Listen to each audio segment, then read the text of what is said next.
Good morning, folks. Good to have you today for another coding session during our snow break, our Tallahassee snow break. Hope everyone is okay with the icy roads. They've closed the schools due to the icy roads here in January. Hope you're doing great, being safe. So today we are going to be continuing our coding. And we'll go a little bit out of sequence because we're doing remote. I'm in my coding studio. Why not do the coding, right? So what we're going to continue with today is our simulations, our coding of our simulations. But we're going to put control in the simulations. We're going to put some controllers in there so that way you are acting on these systems. This isn't a controls course at all, not just a simulation course. So that's what we're going to do today. So let me pull up my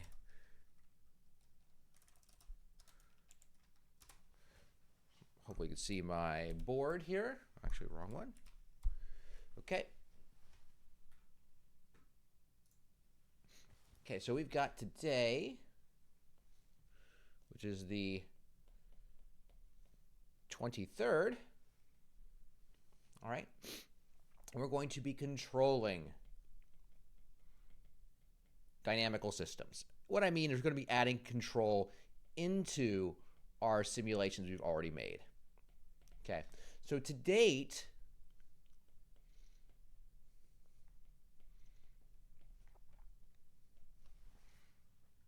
we have been just simulating.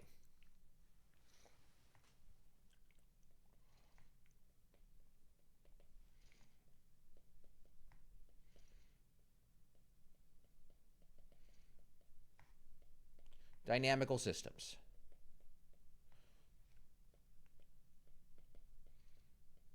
And we would do that by finding a state vector, x, and putting our system in this form, okay?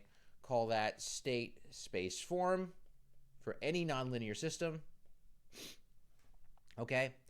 But what we seek to add here, and I should make these of t. Oh, morning sloppiness already hitting me. It would be x of t and x of t. Right? So x dot of t is equal to f of x of t. There's no control in that system because our control input comes in the form of this here, u of t. So that's going to be our control input.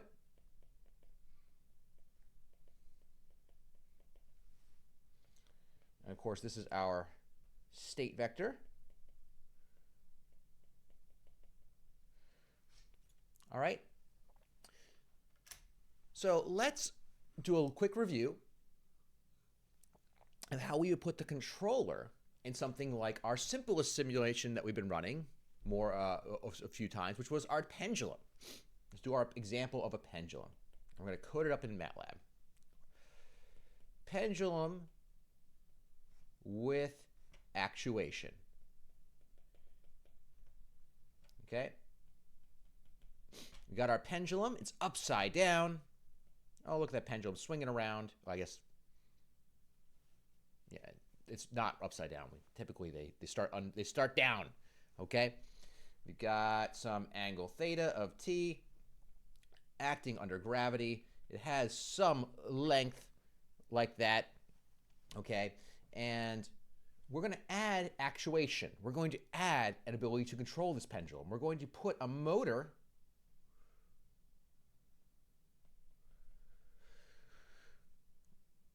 on at that joint, just like a little motor.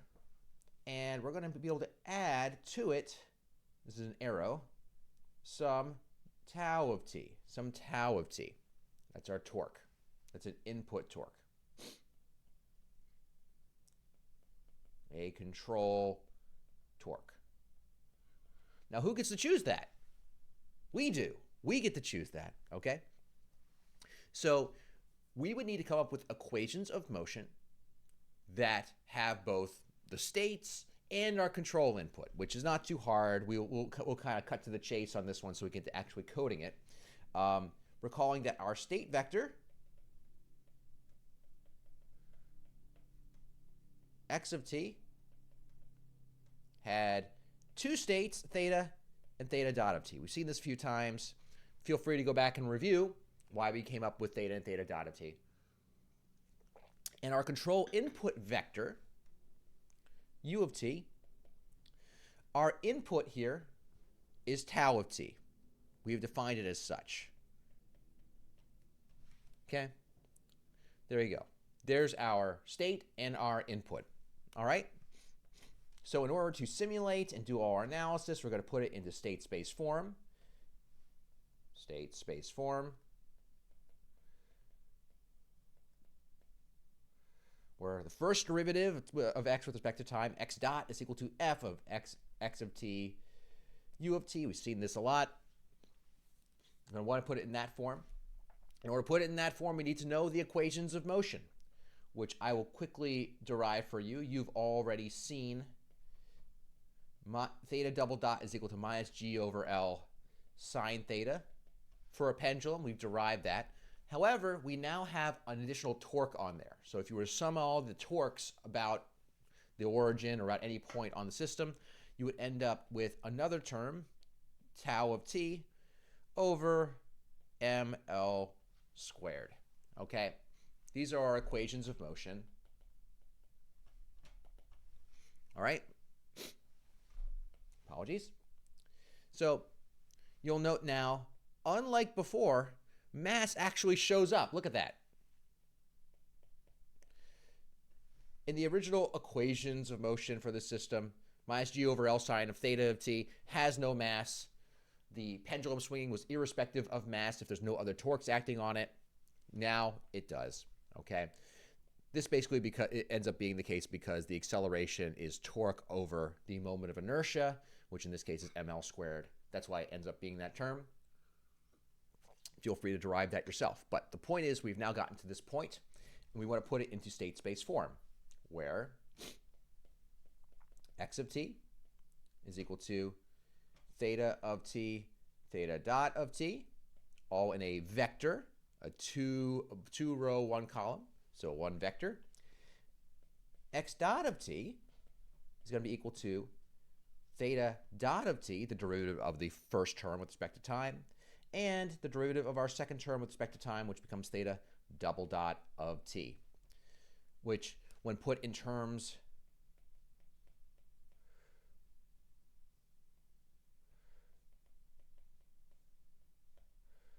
of our state x of t and u of t, this first term here is very, very simple. It's just theta dot of t. It is a state. Look at it. It's right there. It is a state. Theta dot of t. And our theta double dot of t, we've already derived. It's this equation up here. This equation up here. You see it. So it's going to be minus g over L sine of theta of t plus tau of t over ml squared. There we go. We have it in state space form, which means we can now code a controller using, and we can simulate it using Euler's method or other ODE solvers like Runge-Kutta or ODE 4.5 as it's called in MATLAB. Okay? All right. So that means we can add a torque to the system. So let's actually do that. So let's go over to MATLAB. All right? And I'm going to go in MATLAB, open up. We have pendulum animate. It's from our last session. Okay? I uploaded all the code to our repository, so you can go and download it, see where we were at. So I'm going to take this pendulum animate, and for the sake of simplicity, I'm going to create a new version of this file. I'm going to save as. I'm going to do a save as. I'm covering that with my face. You can't see me doing a save as. I'm going to call it pendulum control. pendulum underscore control. So I'm going to change the name, pendulum underscore control, and it simulates a swing pendulum with an actuating torque. And we can just throw whatever torque we want on it, and it's now the 23rd. We're updating this. All right, it looks like we have an Euler simulation loop here in this version of the code. And let's run it just to remind you what it looks like, because we added an animation to it so you can watch what's happening. Takes a second. So I'm running this code. And you can see, oh, look at it. You probably see it swinging. Look at that. Without a care in the world, right? Not bad. Now, what I'm going to do first is I'm going to take this system and I'm going to change the initial conditions so that way it's not swinging. So right now we started at like a 45-degree angle and it kind of swings around, right? And our initial conditions that define it are right here. Oh, look. Theta vector 1 is equal to pi over 4. Pi over 4 is 45 degrees in radians. Okay? So let's have it start so it is just sitting still. And there are two ways we can do that. One is we can start it at an angle of 0, which according to our diagram, an angle of 0 is defined relative to the vertical right here. So that means it'll be straight down. Okay? So if I change my theta vector, and I'll move this up a touch, change my initial theta to 0, and I rerun it, what's going to happen? It starts a little stick that's pointing down and stays down, right? There's one other solution that will also give us this result. That's if we tell it to start straight up. So if I go and instead change the angle from 0 to 180 degrees, that's pi in radians. Change it to pi. You run it. And the stick is pointing straight up, right? So let's start the stick at 0, because what I want to do is start it at rest and then change my equations so that way the only way it'll move is because I'm adding an external torque to it. It'll have to accelerate. So, all right, so I'm going to start my initial angle as 0 here. Then I'm going to change my equations of motion, so that way it now has control. So here we have our two equations. Theta dot is equal to theta dot. So this is our Euler's method saying that our next theta, let me just write this down to remind you all. So theta of t plus delta t is equal to theta of t plus theta dot of t times delta t. That's Euler's method. That's what you're looking at right there. And similarly, theta dot of t plus delta t is equal to theta dot of t plus theta double dot times delta t. Okay? Now here we can see that equation written out. Here's that first equation, and here's that second equation. We have actually conveniently defined it so dd theta is written, which is theta double dot, is defined up here in this line of code. So all we need to do is change this equation so that way it's now minus g over L sine of theta plus tau over ml squared. So we got to add that plus tau, which we have not defined yet. Give us a second, we will.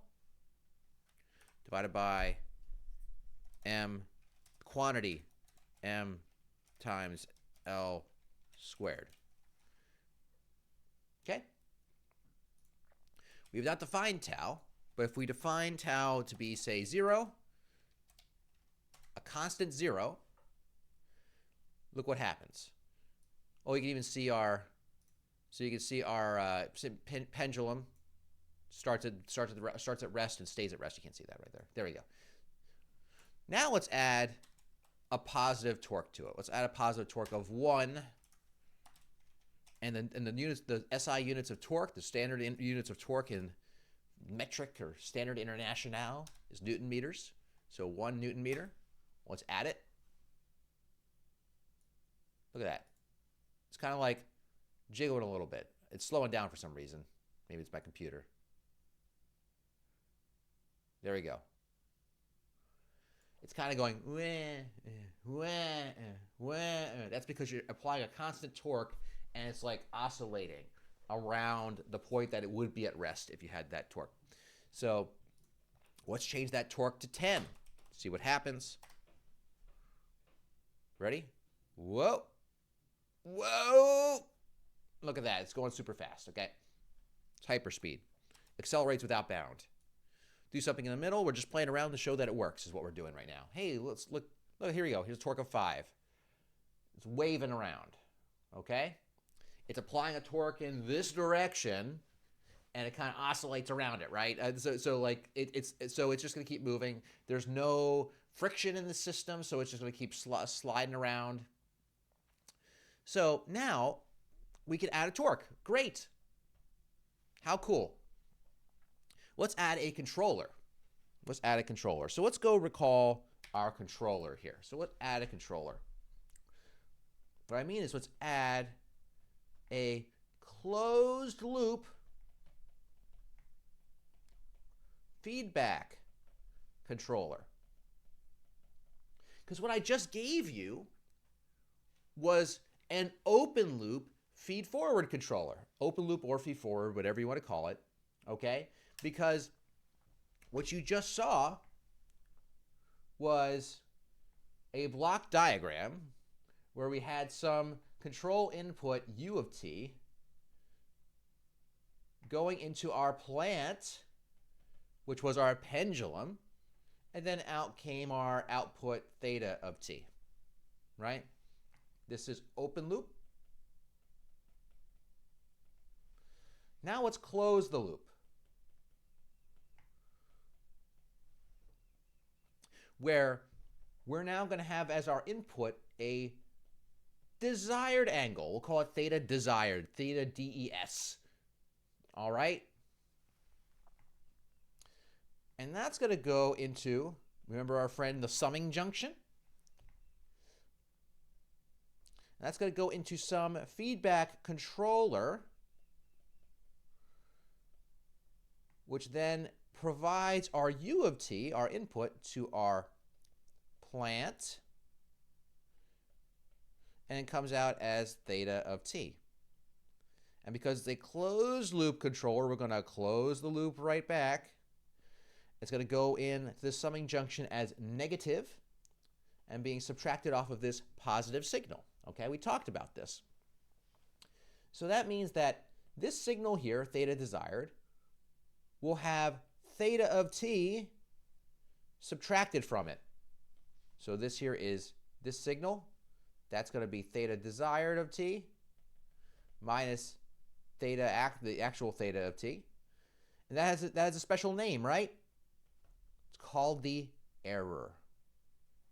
Called the error. We remember that. Or you can think of it as E of t. Okay? And this controller here, who gets to decide what that controller is? We do. We do. So I'm going to decide we're going to do a very simple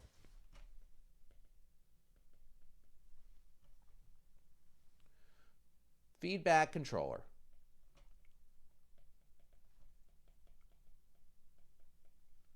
It will be a PD, or a proportional derivative controller.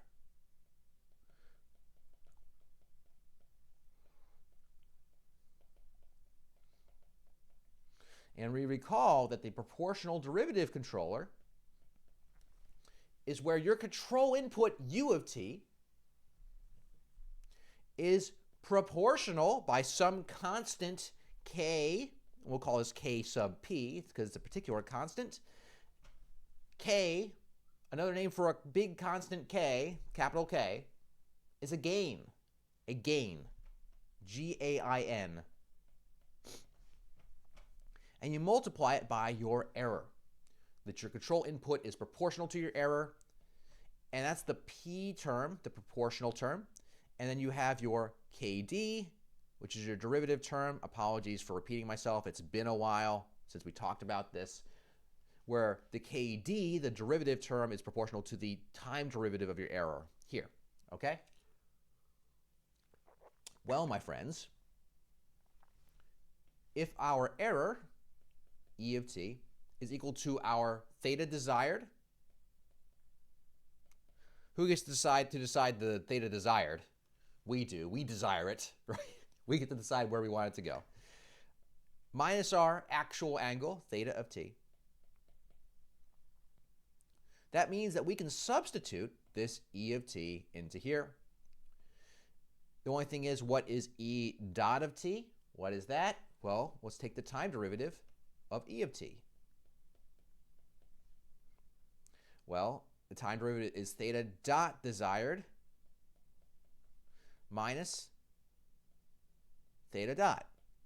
Now, who decides what theta dot desired is? Well, we do. It's by deciding whatever theta dot is, by whatever theta of t is, we take the derivative of it, we get it there. So if we desire a constant angle, that means theta dot desired will be 0, right? So that means in our context, U of t is equal to Kp quantity theta desired of t minus theta of t plus Kd theta dot desired of t minus theta dot of t. Okay? There's our equation. That's the equation that we can put for our PD controller. So let me go into our PD controller in our code. I'll keep up the equation so you can see it.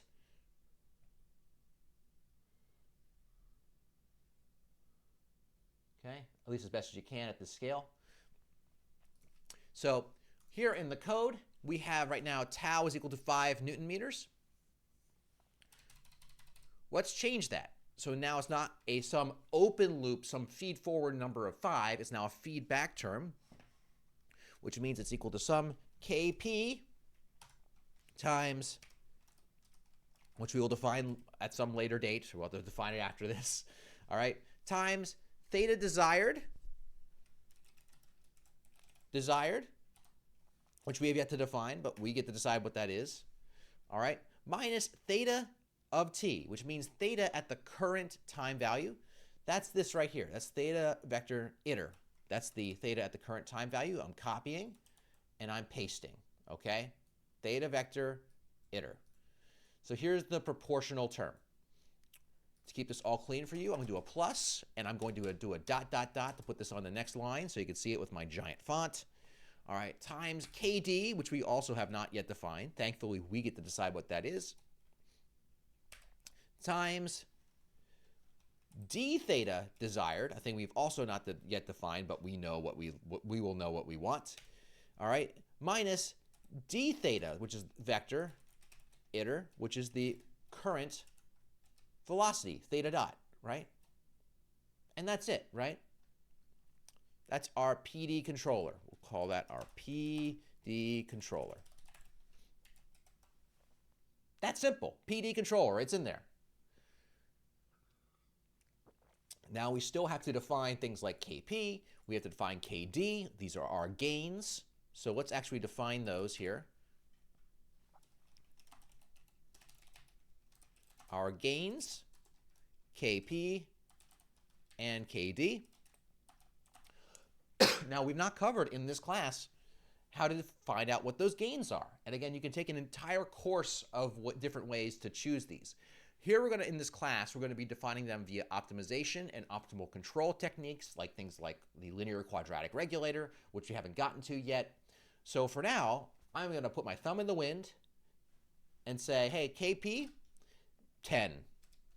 Why? Experience. Again, that's not science here. We're going to learn the science, right? And Kd, 1. I will generally say I found that if you are completely blind as what to do, you have to you have to choose a number. I tend to make Kd about 1/10 of KP as a first guess. Again, that's just almost voodoo. But there's a whole math to how we can choose it in our class, all right? But this will get us started, okay? So this is our proportional gain. This is our derivative gain. All right? And finally, we have to decide theta desired and d theta desired. We get to choose that, right? So let's say we want our pendulum to start down and end up. That means our theta desired would be pi, 180 degrees up, right? All the way around. Desired angle. And if that is a constant, if we want to desire a constant angle, that means the derivative of that angle with respect to time is going to be 0. That's our desired angular velocity. All right. There we go. There is our code. We have KP10, KD1, theta desired pi, d theta desired 0. Let's go. Let's run it. Whoa, look at this. Look at this. It stuttered a little bit because of my computer, but if you can see that, that line's a little thin. Let me make that line thicker so you can see it. Okay? A way you can make the line thick is you can say, hey, I want to set my plot, instead of just a line, I say line width. The default is like 0.5 or 1. I'm going to make it 2. Make the line width thicker. I'm going to rerun it.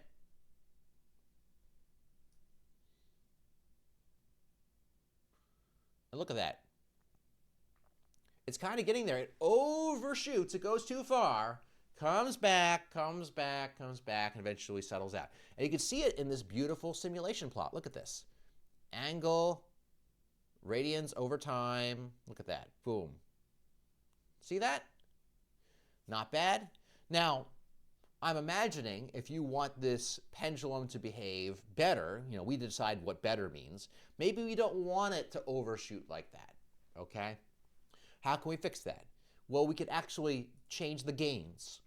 And particularly, we can change the gain so that way the derivative gain, the thing that slows down the system, again, that's proportional to the speed of the pendulum, is bigger. So it's a bigger term. It fights the pendulum swinging too hard. So let's make it 3. Instead of 1, we'll make it 3. Again, thumb in the air, trying some stuff. Look at that. Much better. Much better. Still is a little overshot, has to come back. But then we did it. We just made a controller. Isn't that neat? Pretty cool, huh? Okay. Not too bad. Now, what to do next? So we've now made a very simple feedback controller. Now feel free to pop in with any questions if you got them. I know we're here in a supplementary lecture today, a little bit off hours, so not everyone is here to ask questions, but certainly I am here to answer them for those that are. All right. Get it. We did it. We created a PD controller. Look how awesome we are. All right. What else can we do? What else can we do? The pendulum is a pretty simple system. All right. We created a controller for it. Let's do something for a slightly harder system. Okay. In fact, let's move on or move back to our spaceship simulation. Okay. This is going to be an adventure, friends. We're going to control our spaceship simulation, which is a challenge because currently our spaceship, as we defined it last lecture, does not have any controllers on it. But we'll get there. We will get there. Okay? So, what are we going to do? Okay, this is going to be a challenge. So let's go recall our spaceship is going to be orbiting around the Earth. Drawing some continents in there. Which continents are those? Who knows? Who knows? That's Australia or something. And we are going to take our spaceship here. It's going to have some distance from the Earth, r of t. It's going to have some position, x of t and y of t. That's going to be the position of the center of the aircraft, of the spacecraft. We already did this where we had again, this was all we had for the spaceship was this point in orbit that was going to follow orbital mechanics. It's pretty cool. We had it going, whoa, whoa, whoa. Actually, you all need a reminder. You all need a reminder of what that looked like. Okay, so let's, all right, let's run this. Let's see, MajorTom.m. MajorTom.m from last class. Run it. Whoa, whoa, look at that. Yeah, there we go. No control on it. It's just subject to the mercy of orbital mechanics, of Newtonian, of gravitational physics. Okay. So what we're going to do instead is we're going to add some kind of control. And we're not going to add just one control. We're going to add two types of control. Okay. One of which is we're going to add a little thruster. Okay. Kind of skipped over this last time. So this is like a thruster.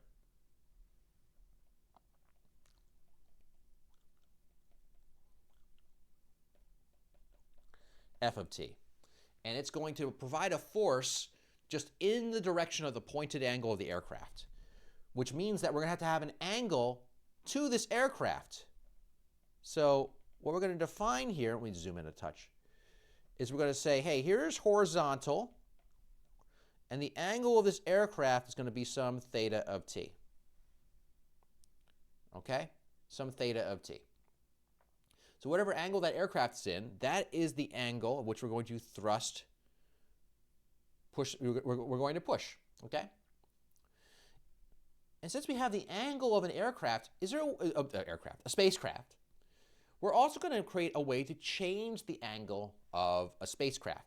Is there any way to do that? Do people know how people change the angle of spacecrafts in orbit? You can't push on anything. You can't push off of asteroids that are nearby. Well, the answer are things like flywheels. That if you have a big spinning flywheel on your spaceship, okay, and then you speed it up or slow it down, conservation of angular momentum will cause the spacecraft to spin in the opposite direction of which you're accelerating the disk.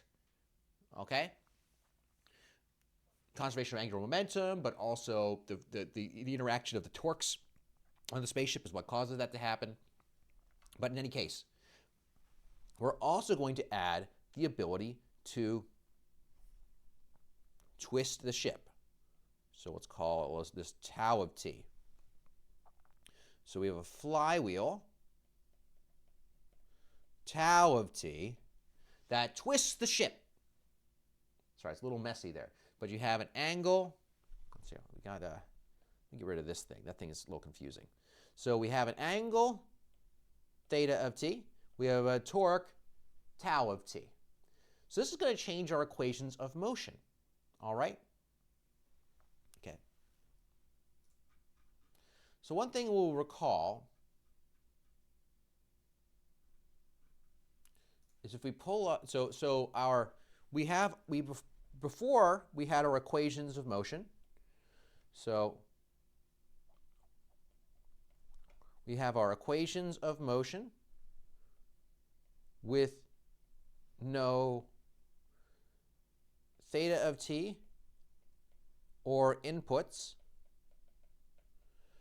And they look like this. You had x double dot of t was equal to minus capital G, which is like the gravitational constant of the universe, times capital M x of t, all over the quantity of x of t squared plus y of t squared, all to the 3/2 power. And we derived that last time. Okay? If we want to add a force, a contribution from the force, so let's let's add this in a different color so you can see it. So we're going to add the contribution from this force, F of t. Apologies, put this up high. Excuse me. Oh, I'm all over the place today. Sorry, 1 second. It's the snow. I blame the snow. F of t. And it depends what angle the spacecraft is pointing to know which direction F of t is going to act, right? So if the angle is 0, meaning the spaceship is pointing to the right, that means that all of the force, F of t, is going to go to the right. Imagine the little rocket, this thing is spun around and the rocket's pushing it to the right there, okay? So it's actually going to be F cosine of theta. You could do the trig yourself to verify that, of t. A little space.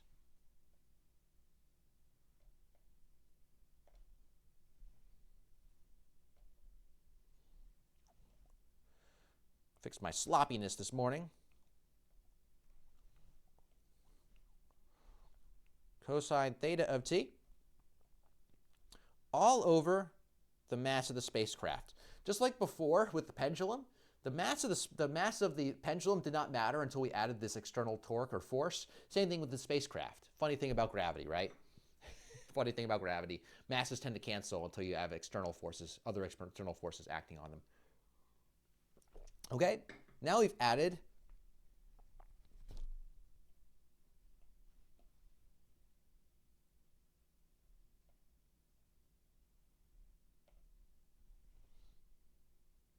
an external force to it.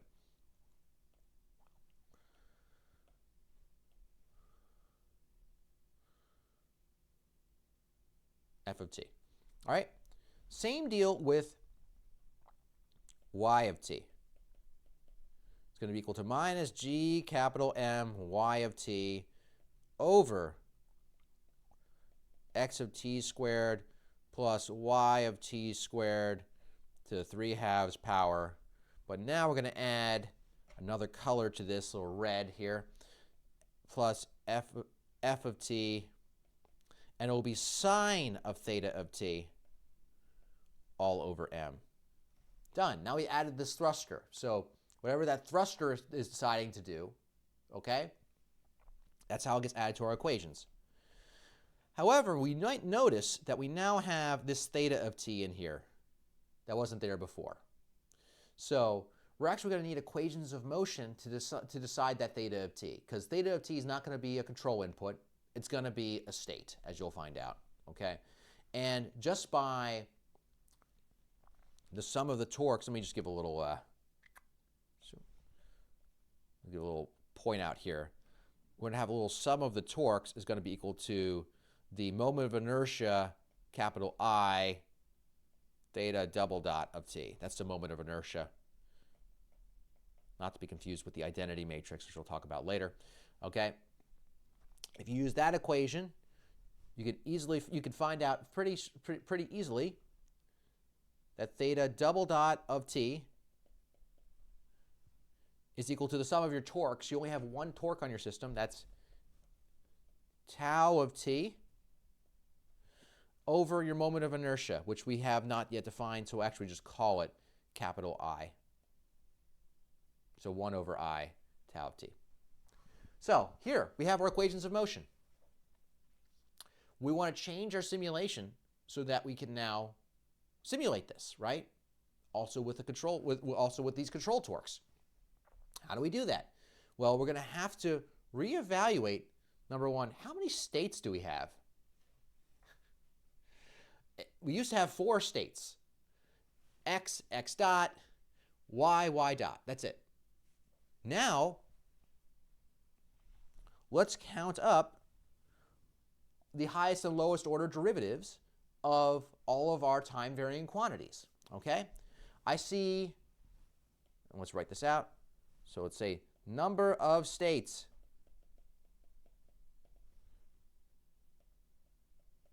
What about x? I see an x of t. I see y of t. I see a theta of t. I see an f of t. I see a tau of t. Those are all my time-varying quantities. These things here are going to be control inputs. All right. What is our highest order and our lowest order derivatives? I see x of t, that's 0th order, second order. Y of t, it's 0th order, second order. So second order 0, second order 0. Theta of t, I see a theta of t over here, 0th order, and second order. Second order, 0th order. I only see 0th order f of t's and 0th orders theta of t's. So 0, 0, 0, 0, minus, minus, minus, minus, minus. It's going to be 2, 2, 2, 0, 0, plus, plus, plus, plus. It's going to give you 6 states. 6 states. And now our states, which I'm going to store into something called z of t, only because we've already used x of t. That's why we're using z of t. So that's our state vector.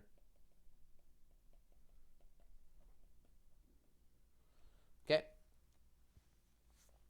I'm going to write all this as a column vector, as a row vector just to save space, and then transpose it. So what are our states? Our states are going to be x of t, x dot of t. Now, if we keep adding up more and more derivatives, we get x double dot of t, which is our highest order derivative. So we ignore it per our process. Then we have y of t, y dot of t, and then theta of t and theta dot of t. Oh, it's a little bit too big for my britches here, a little bit too big.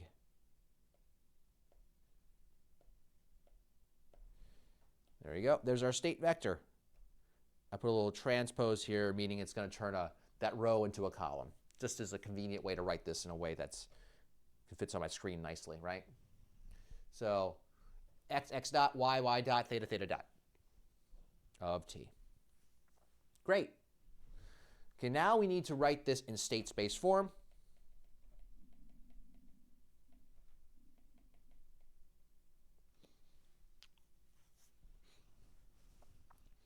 So here we're going to say that, oh, it's z of t is equal to some function of z of t, u of t. Apologies, I meant to say z dot of t. Z dot of t is equal to f of z of t, u of t. Where our control inputs u of t, those are our control inputs. We get to decide where they go and what they do. That's going to be our f of t and our tau of t. Our thrusting force and our torque from our flywheel. Okay? And we put it in the state space form. That means that the derivative of our state, which is going to be theta dot of t, sorry, oh shoot, it's a x dot of t.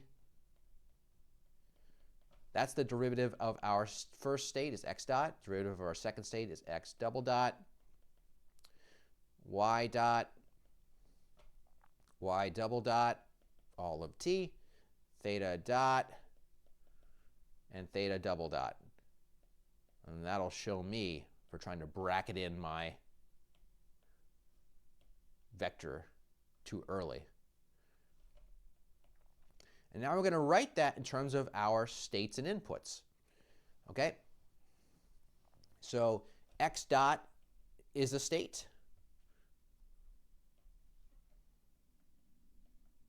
That's nice. X double dot is not a state, is in fact this equation up there. It's going to get a little long, so what I'm going to do is I'm just going to write it out as just like a little dashed line, the equation up above. Y dot is a state. That's the equation up above for y double dot. We already have this all written up above. And theta dot is a state, and that has an equation up above. In fact, here's what we'll do. I'll write this as equation 1, equation 2, and equation 3. So I'll go up a higher. That's equation 1, equation 2, Equation 3. There we go. Problem solved. State space form. Not bad, right?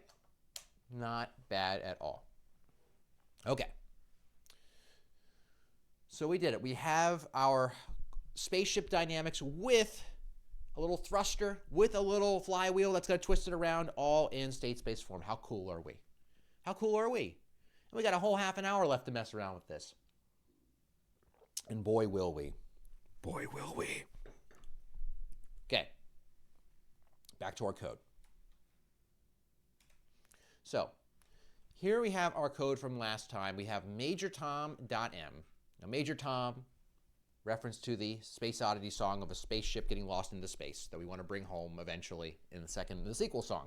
So Major Tom, this script, as its job is to define these parameters, and then it calls a function called spaceship dynamics. And spaceship dynamics, that's where we have stored the equations of motion for our spaceship. Okay? So if we're going to want to change our spaceship dynamics, we're going to need to change this function, spaceship dynamics, or make a new one. Okay? Because our Major Tom simulation creates this function called, it takes this function called spaceship dynamics and gives it to an ODE solver, ODE 4.5, to solve our ordinary differential equations in a manner very similar to Euler's method in practice, okay? And then we had our animation that just plotted out where the spaceship went, okay? Hence why we would get this little response right here. Whoa, whoa, whoa, whoa, whoa, whoa, whoa, right? Okay. So what we're going to do is we're going to make a new script with control in it. Okay? All right, so what I'm going to do is I'm going to take majortom.m.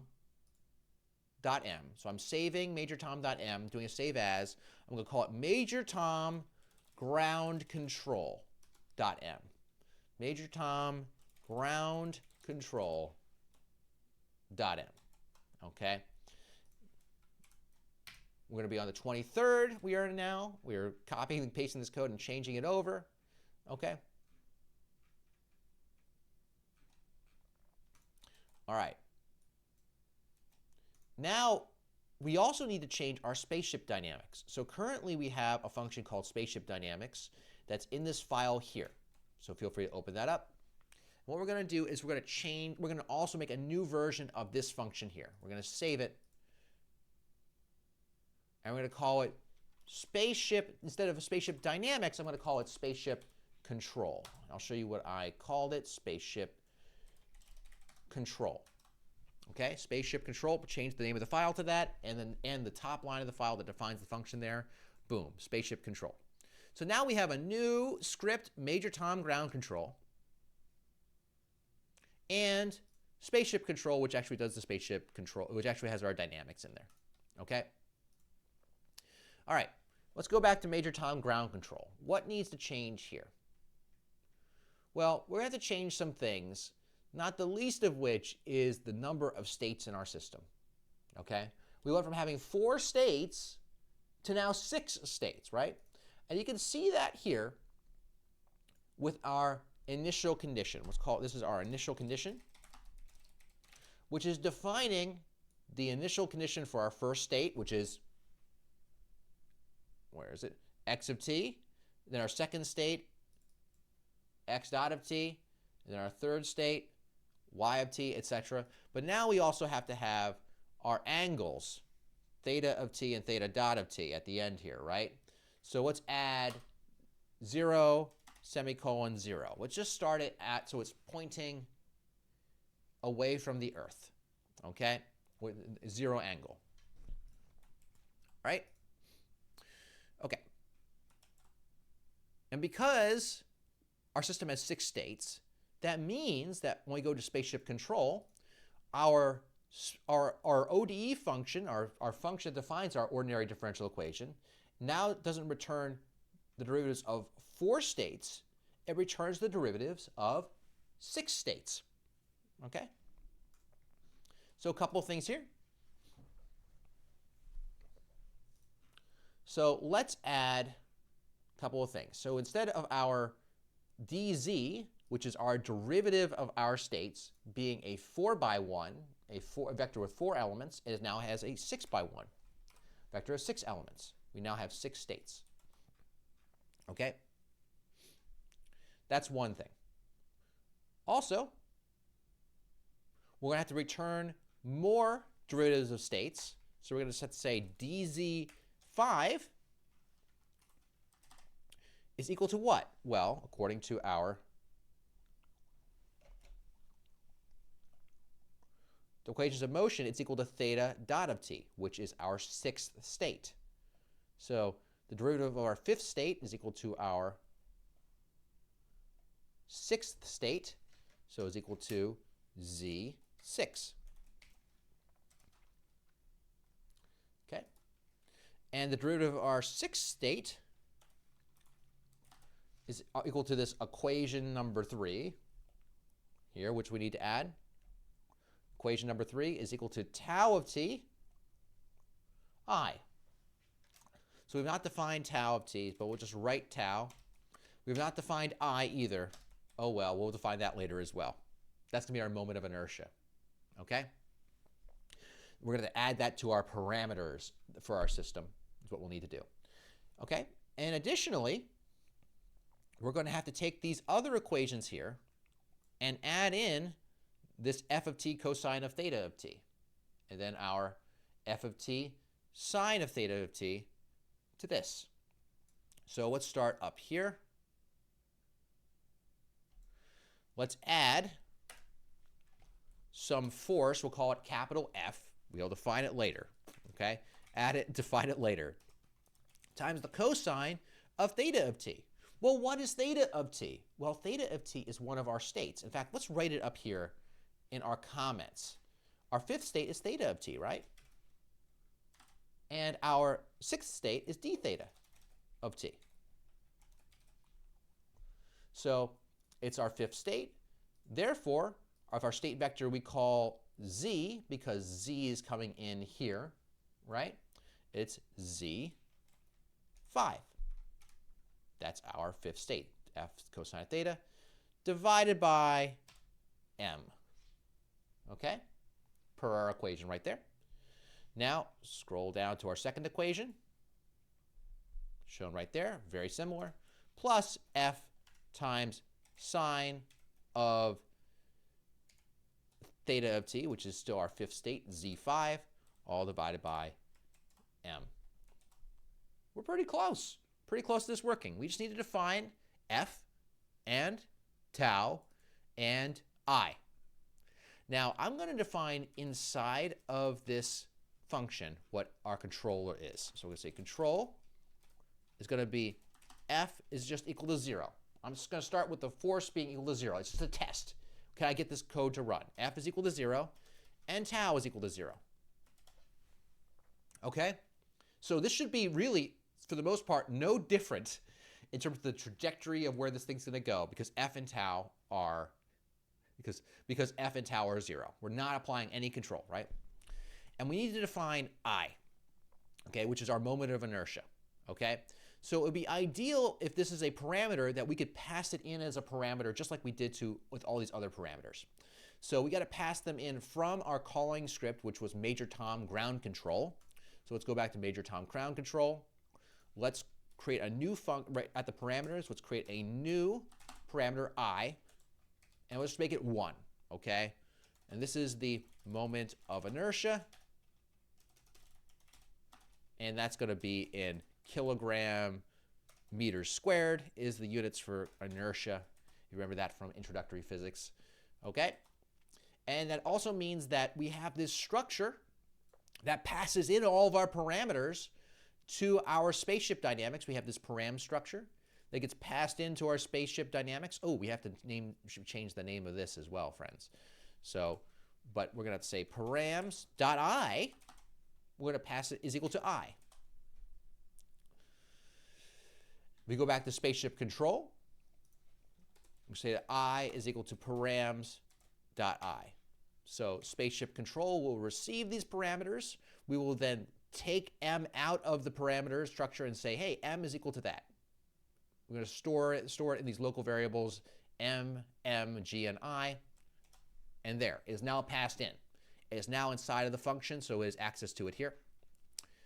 And the last thing we should have to change is if we go back to our calling script, Major Tom ground control, we had to establish that our dynamics, this is a handle where it takes in time and a state vector, and whenever dynamics is called, it calls our function with our ODE inside, okay? This is an inline function. It's the same trick we did last time, okay, which allows us to smuggle in these parameters, okay? Fun trick, okay? The only difference is that we're no longer calling the function spaceship dynamics. We're calling spaceship control, our new function that has control in it, okay? And that should be it. I think that should be all the changes we need to make. So let's try running it. Woo! And we should see no difference because we've added no thrusting, okay?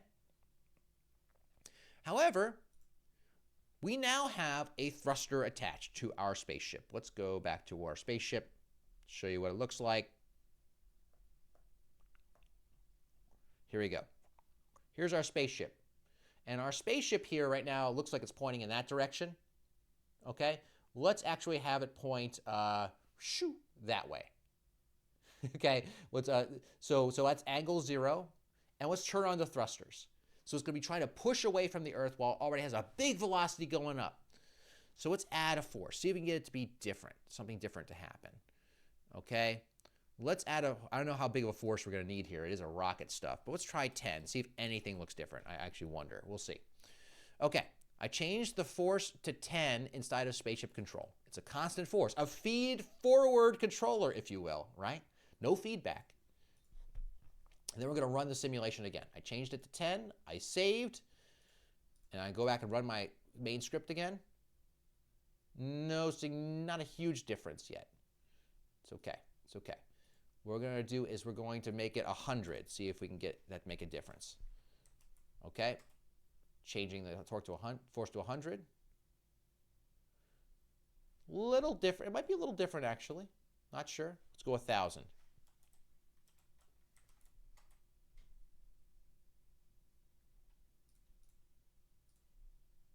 Not sure what button I hit. Whoa, something's changing. Whoa. Something has changed. Let's rerun it here. Woo. It's changing the outcome of the system here, okay? Changing the outcome. All right? Okay. Well, maybe the issue is that it is, so anyway, there's not an issue. It seems to maybe be working. It's just we're giving it a terrible force. We're just saying, hey, point out in that direction, point there, and keep thrusting.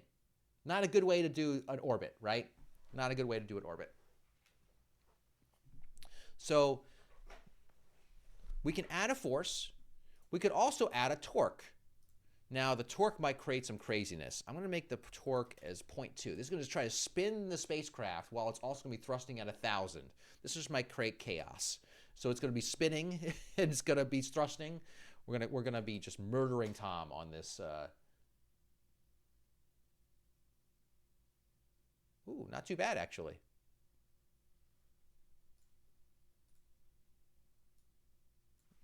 Let's spin it faster. It's going to be fun. Oh, actually, I think I know what's happening. It's spinning so fast that the thrust is all just spinning around and canceling out, so it's not actually moving anywhere. I think I know what's happening. Let's try this here. It's hard to tell because you cannot see the spin of the spacecraft, right? We're not in any way plotting the spin of the spacecraft.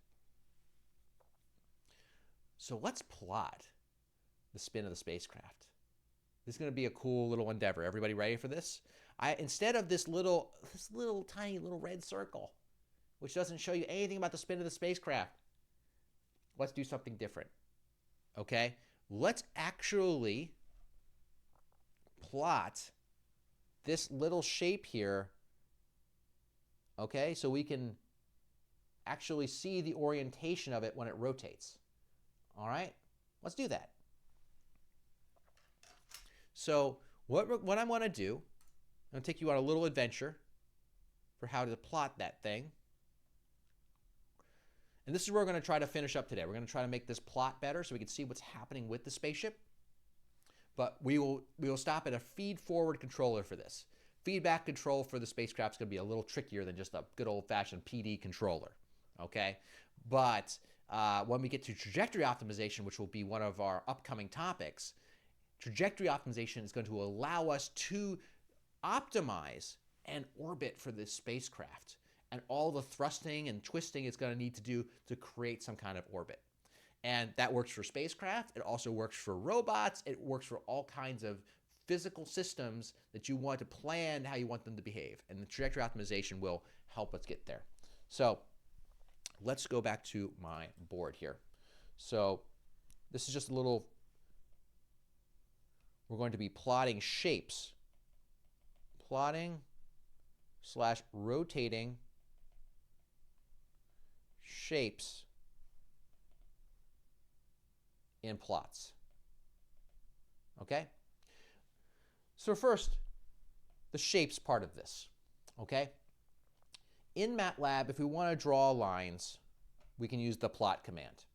And if you want to do it in 3D, which you totally can do, the command is plot3, by the way. So plot, or plot 3D if you're in 3D, draws lines.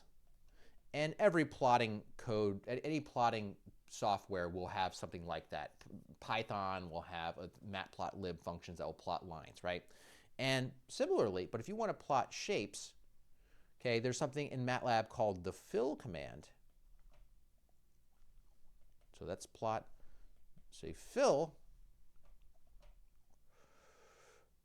draws shapes and fills them in.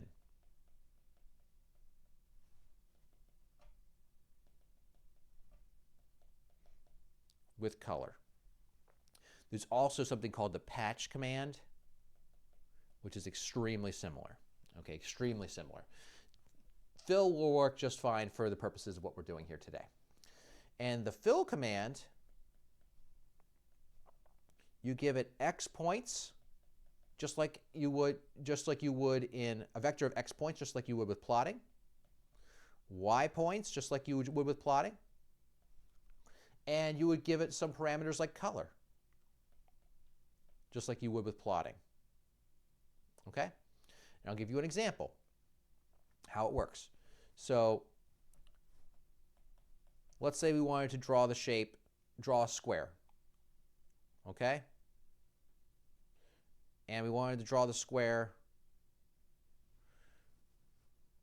where we have 0, 0 is that point, 1, 0 is that point, 1, 1, 0, 1. Okay? If you wanted to draw that with fill, you decide where you want to have your pen when you're drawing the outside of the shape. Where do you want it to start? It could start here, it could start there. It doesn't really matter where it starts. What does matter is the order that follows. Okay? So if you start here, you could say, hey, I want to draw a square that looks like this. Or you could draw this, right? But let's label, this is our first, let's say that this is our first point, 1. Let's say this is our second point, 2. This is our third point, 3. This is our fourth point, 4. Okay? And our X points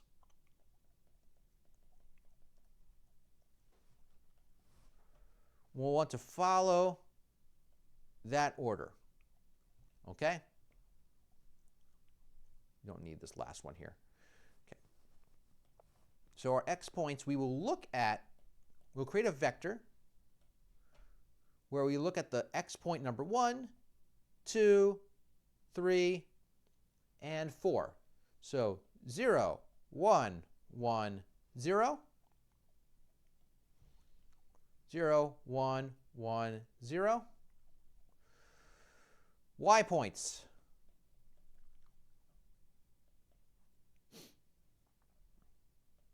We'll do the same thing, and we will follow the order that we want to draw them in.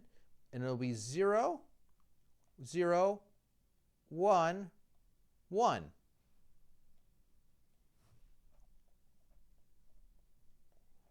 Okay? We define our x and y points that way, and we say fill, x points and y points, and then we give it a color. It will draw that line, connect, it'll automatically connect the first and the last point, automatically connect them, and then it'll fill it in. That's what it'll do. So let's try that. Let's just go into MATLAB and try this exact idea. Okay? So we've got our MATLAB window. I'm going to close all. Okay? I'm going to do this in the command window to show you how this works. So I'm going to say fill. I'm just going to throw in the 0, 1, 1, 0 vector, and then the 0, 0, 1, 1 vector. And I want it to be red, so I'll do apostrophe R apostrophe to do the red command. Boom. Oh, look at that. We have a square. Okay? Granted, you can stretch that square however you want. So if you want that to be a true square, you can always say axis equal. And then rerun it. Like, oh, look at that. It's a square. Okay? So you can do that for any shape. Any shape you want to draw in 2D.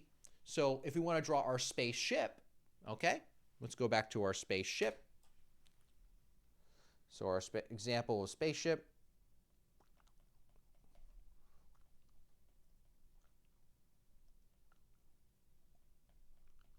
Spaceship.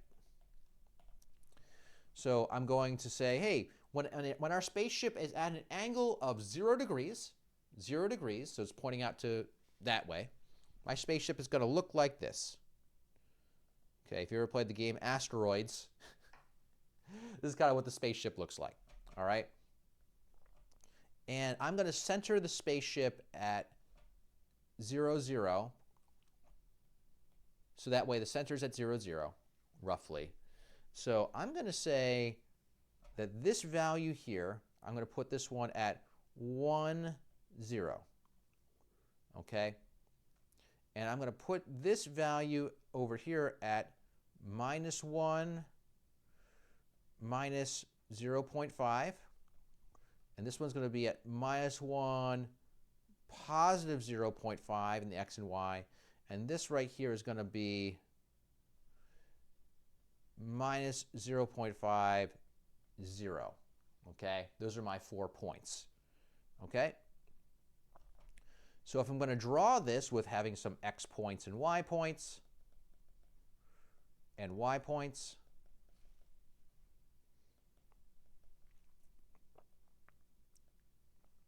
my x points, I'm going to start with this one. I'm going to draw it like this. 1, 2, 3, 4. So it's going to be 1, 0, -1. Sorry. This 0 does not exist. This is the center. I'm just saying that's the center. Ignore that one. 1, -1, -0.5, -1. 1, -1, -0.5, -1. Okay. Now we'll do the y points. 0, 0.5, 0, -0.5. 0, 0.5, 0, -0.5. Done. And to be clear, I'll just make it clear that this was our first point 1, this is our second point 2, this is our third point 3, this is our fourth point 4. So 1, 2, 3, so 1, 2, 3, 4. And then it'll automatically connect back to there, to the beginning. So let's try in our code writing that out. Let's close everything. Let's do that. Let's do fill. 1, -1. Let's zoom in here. My x points are 1, -1, -0.5, -1, and 0, 0.5, 0, -0.5. and I'll make it a red shape and see what it looks like. Hey, not too bad, but I want to make sure the axes are equal. So that way it doesn't distort, axis equal. Yeah, good. I like how that looks. I eyeballed that pretty nicely, right? Okay. So 0, 0 has it centered there, and that's what it looks like when it has a 0-degree angle, 0 with respect to the horizontal, like we drew it, right? Okay. Hey, so if we want to, we can now, instead of drawing that little circle, right, we can create this shape and draw that little shape where our circle is. So let's do that. Let's do that. Right now, again, this will not be rotating yet. It'll just be this shape translating around the board. It won't be spinning. It won't be spinning yet. We can change that in just a minute, all right? Okay, moving on. So we're going to change our animation. Right now, this is where we plot our spaceship. This is in our code. Plot our spaceship. Okay.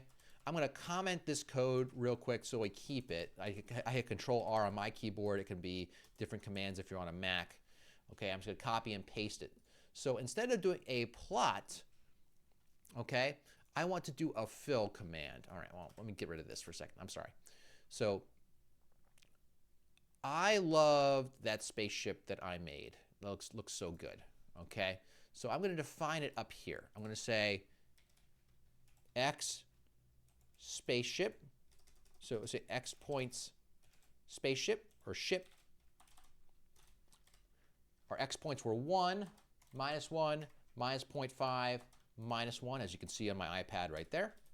And you have Y points ship is equal to 0, 0.5, 0, minus 0.5. Okay? They're defining the points on our spaceship.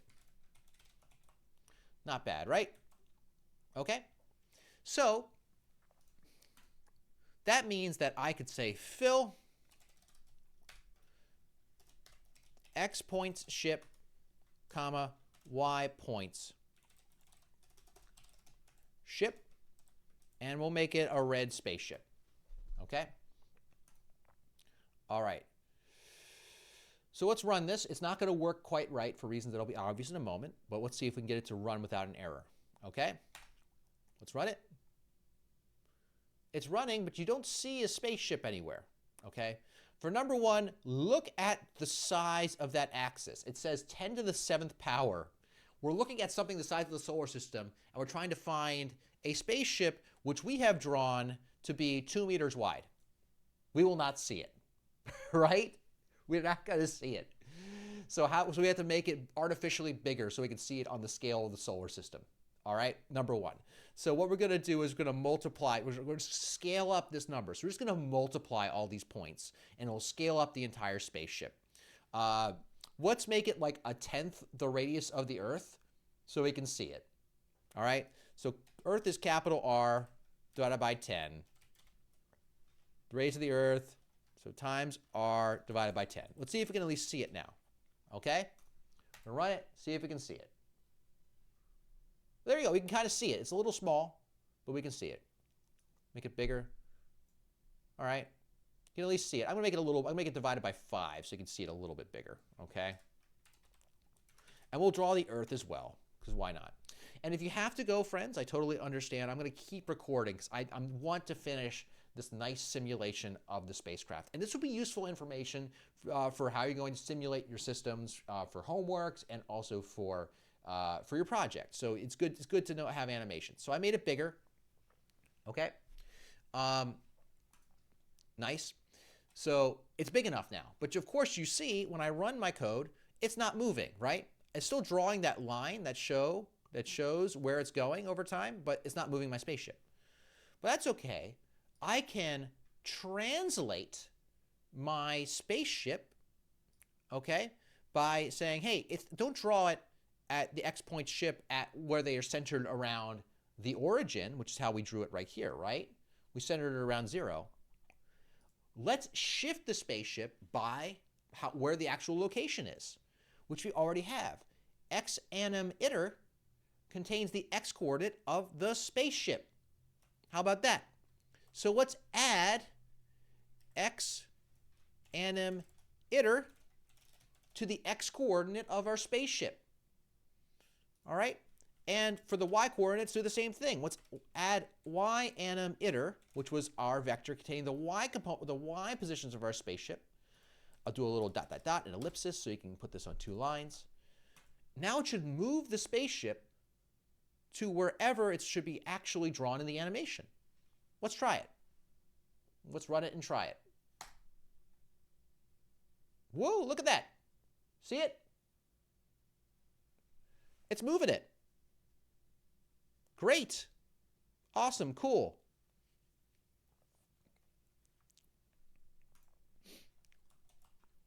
Now it's not rotating though. And how do we know it should be rotating? Well, let's go and check our spaceship control. We are applying a torque to it. It's going to be rotating. We could always plot it. So right now, our simulation, we can plot,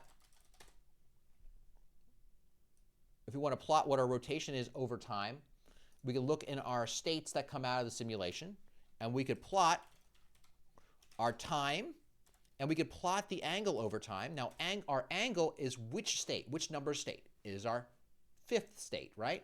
So we could say Z out, I want the entire 5th column, so every row, colon, 5th column, and we'll draw a black line for a plot. Okay. Oh yeah, it's spinning like crazy. If you can see my plot, it spun 600,000 radians, so it's spinning like crazy. We clearly are not seeing that spin, which makes sense. You apply a tiny torque to a pretty low inertia with no resistance forever, it's going to accelerate in a parabolic way. So it's going to, that's right. That's exactly right, right? So, okay. So it's definitely spinning, right? In fact, it's spinning too fast. Here's what I'm going to do. I'm going to change it so it's no longer adding a torque. So here I'm in spaceship control. The torque, I'm going to set to 0. So I'm not going to apply an external torque, but what I will do is give it an initial spinning velocity, an angular velocity. That's right here in Major Tom ground control, our calling script. We have an initial condition of 0 radians per second. Let's change that to just 1 radian per second. That should be a counterclockwise spin of 1 radian per second, and it should just spin at a constant rate. I'll show you that that works because I'll simulate it. Again, you won't see the simulation. Whoa, whoa, things are happening though. Look at this. Slightly different simulation. That's okay. But what I specifically want to show you is that if I close all, I run my 2 plotting commands again. If I plot them, look, I have a linear increase over time. Oh, okay. Yes, it's not 1 radian per second, by the way. I think it's, yeah, it's 1 radian per second. I'm just simulating for 10,000 seconds, right? So yeah, but it's linearly increasing my angle over time because it's spinning at a linear angular rate. So let's make that number even smaller. Let's make it 0.01 maybe. See what we see.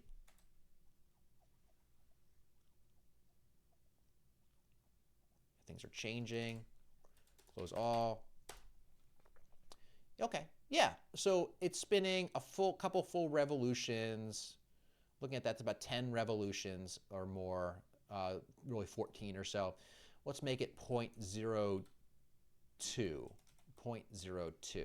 This is going to be our initial condition in radians per second. So it's going to be spinning very slowly, but over the course of hours simulating the Earth, it'll accumulate, okay? Let's watch this. Whoa, look at that. Pretty cool. Pretty cool. All right, so let's plot the angle over time, see if it's reasonable. Yeah, 20 radians over the course of the whole simulation. That's like 3 full rotations. Perfect. All right. Now we want to make this animation rotate like we know it is. Like we look at that angle, that's 20 radians over the course of the entire simulation. That's 3 rotations. We want to see it spinning.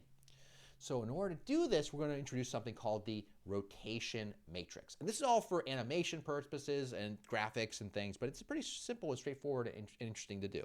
So let's talk about rotation matrices. So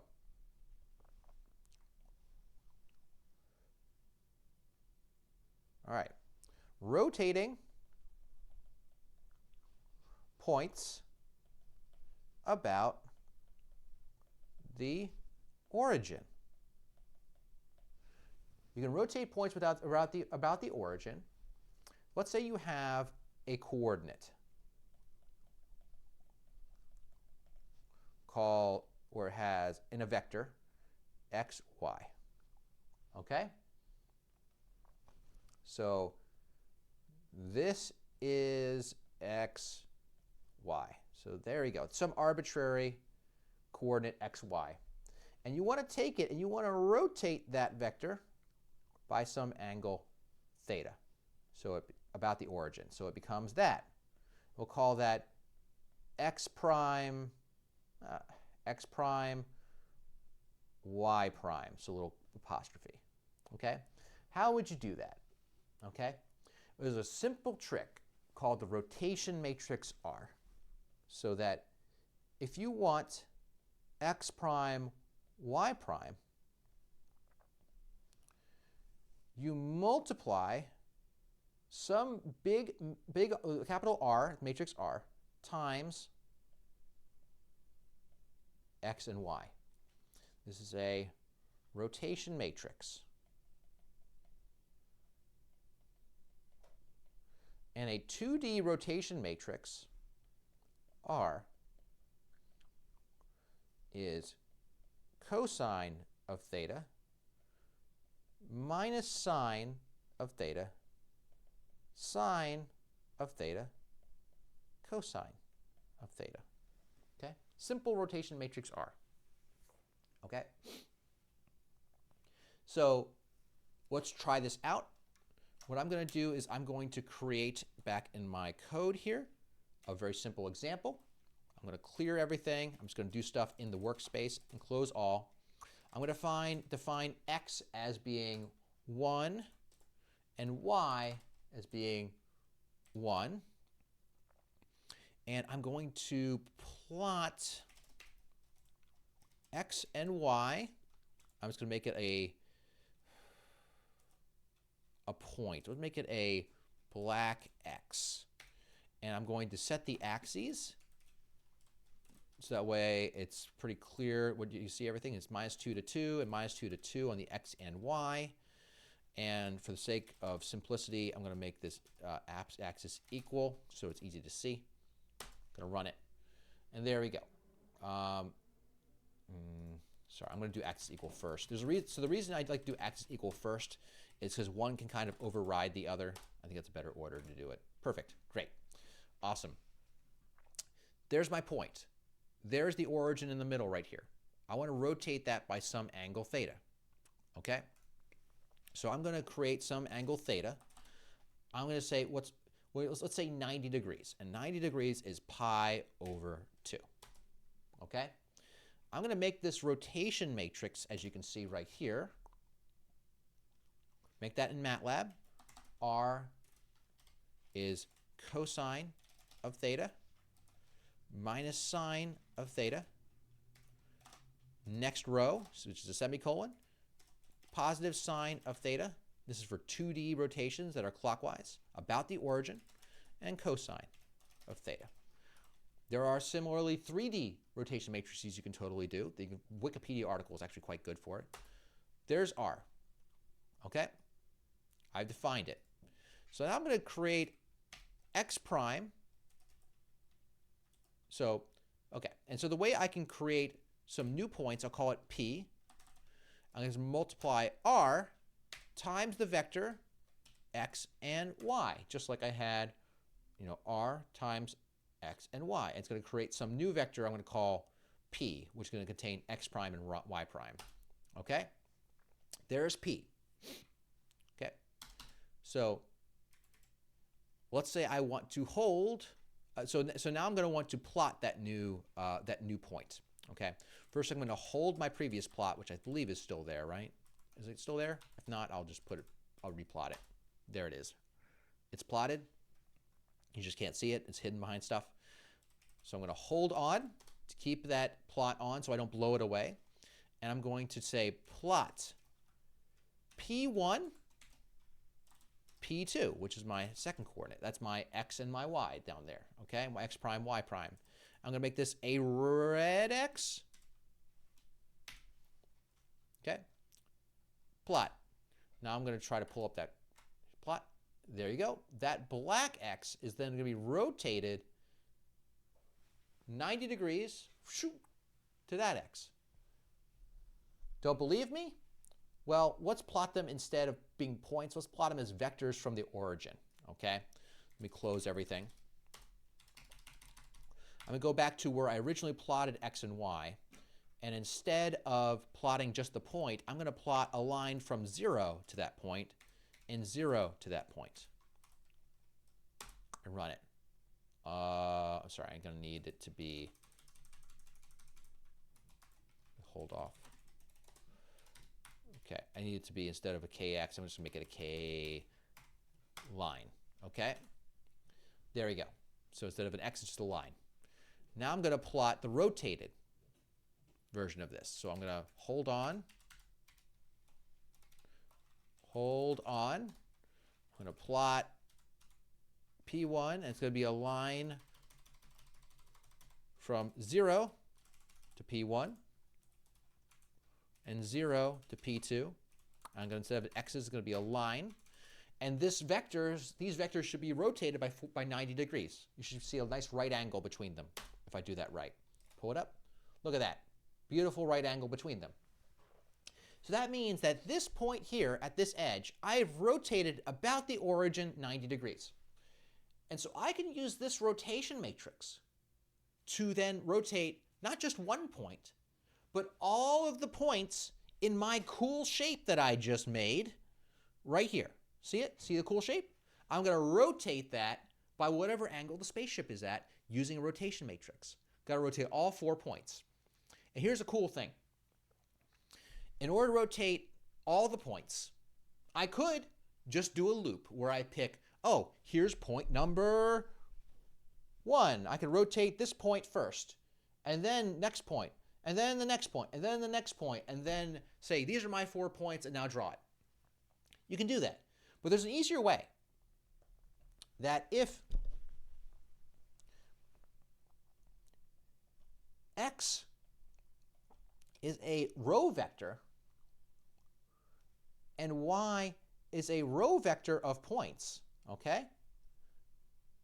Then I multiply it by r, then on the left side, x prime is a row vector of points and y prime is a row vector of points. So as long as I have my points stored as row vectors, one on top of the other to create this matrix, multiply by my rotation matrix, what comes out are all of my rotated points, x prime, y prime. Cool trick. So I can now plot, I'm going to use this to rotate all of my points on my spaceship, okay? So what do I need to do? Well, I'm going to go into my animation. I'm going to create every time step a new rotation matrix, okay? Where my rotation matrix is cosine of my angle I want to rotate by, which in this case, it needs to be our angle, theta, okay? Which we don't know yet. We'll figure, we need to store that somewhere. Then minus sine times theta, semicolon, positive sine theta. You can look this up on Wikipedia or on rotation matrices. It's very common knowledge, okay? We call this an orthonormal transformation if you were in linear algebra. That part is not super relevant to what we're talking about today.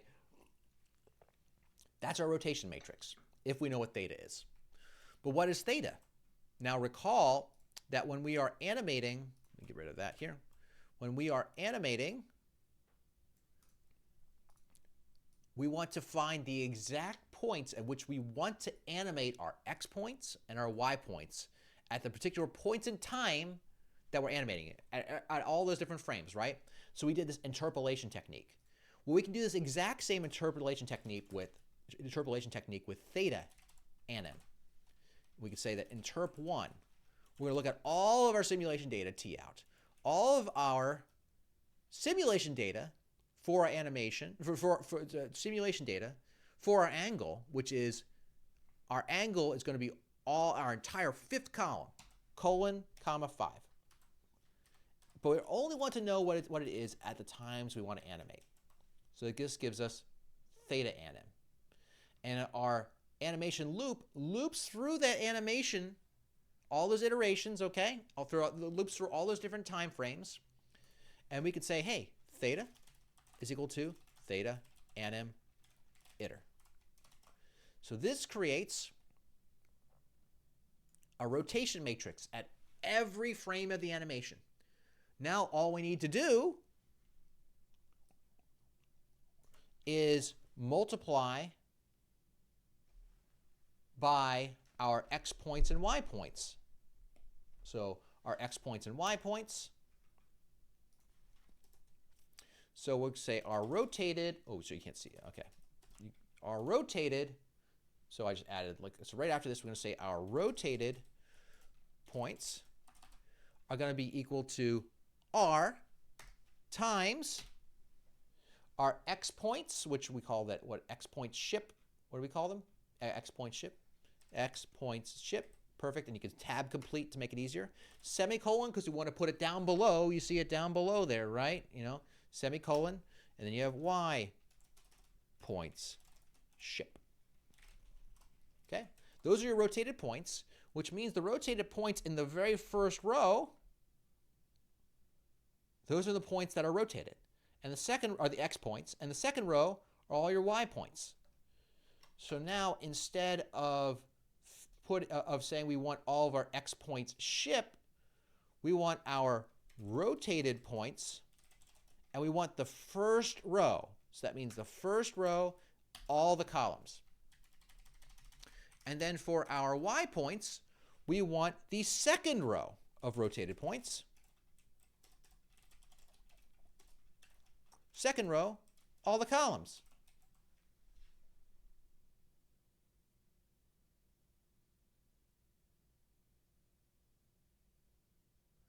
Oh, we should use a different void other than R. Sorry. I can try and make the plots larger as well. You can see them really well in the 4K, I think. But thank you for that. So let's call it, so you see this R right here? We can't call it R because we already, this is a good point by the chat. We'll call this the rot mat, the rotation matrix, the rot mat. So right here on this line, we'll call that rot mat, friends. Thank you. That could have caused some real issues. Okay? Real issues. Call that rot mat. We already have R. Okay? Now let's run it. And it's spinning. Can I make it bigger? Let's try to make it bigger so people can see a little better. So you might be saying that's a little annoying to have to make it bigger every time. Here's a cool trick that I'll show you how to make it to set the plot size as soon as you make it, so you can make it a little bigger. Thank you for your time. What you want to do is you want to set the plot to the right place. Okay. So the plot here that we want is it has a certain position on my screen. Now on my screen, if I want to know what it is I say, hey, I want to get from the current figure, so get current figure, my outer position. I'm putting this in the command window. And what this does is it says, hey, these are the these are the position quantities of that plot that I liked. Okay, so move it to where you like it to make it bigger. These are particular values, so I'm going to copy and paste those values. Again, for me, I'm tempted not to do this because then I have to put it up on, and it's going to throw off people's plots on other monitors. Okay, I'll just do it by hand. But you can set the outer position of a current figure. You can set it, outer position, by giving it those values times 10 to the third. Okay, and that, perfect.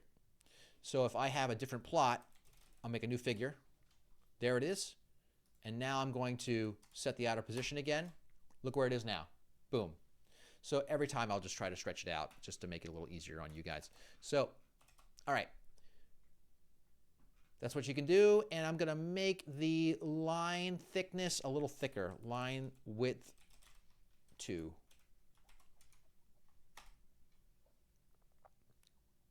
But you can see, thick line. Look at that spinning spaceship. Look at that spinning spaceship. We'll run it one more time. Spinning. How about that? Spinning all over the place. Now, it's not good control, but is in fact controlling that spaceship. How about that? It's also going a little off the screen, so I'm going to make the axes a little wider. So instead of 3 times R here, I'm going to make it maybe 5 times R for those 2 entries right there, if you can see them.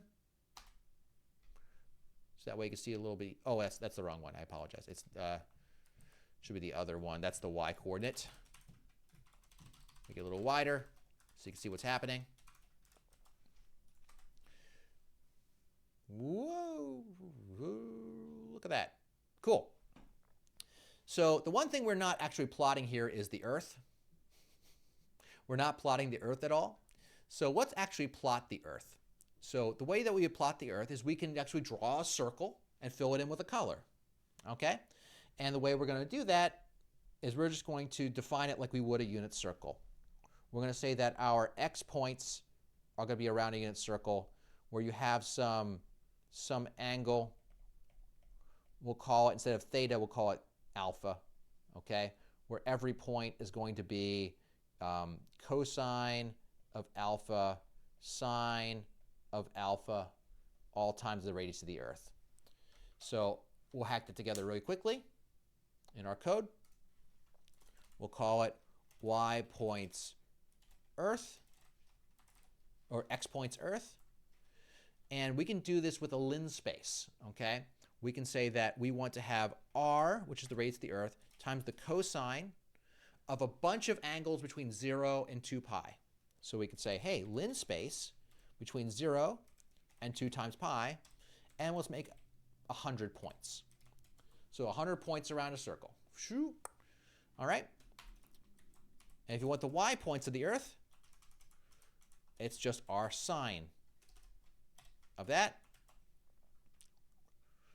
And let's draw the Earth before we draw the spaceship, in case the spaceship crashes into the Earth, we can still see the spaceship above it. So let's fill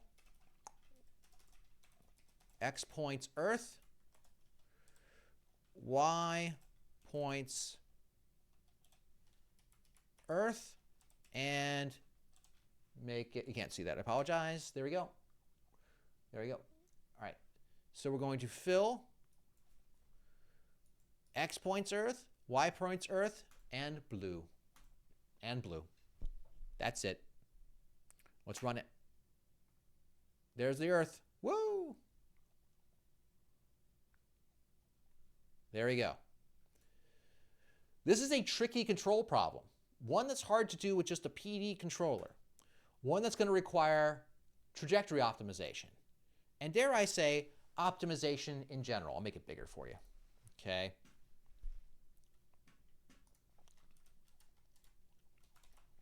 Just for you, I'm going to put this code here, and that way it shows up automatically.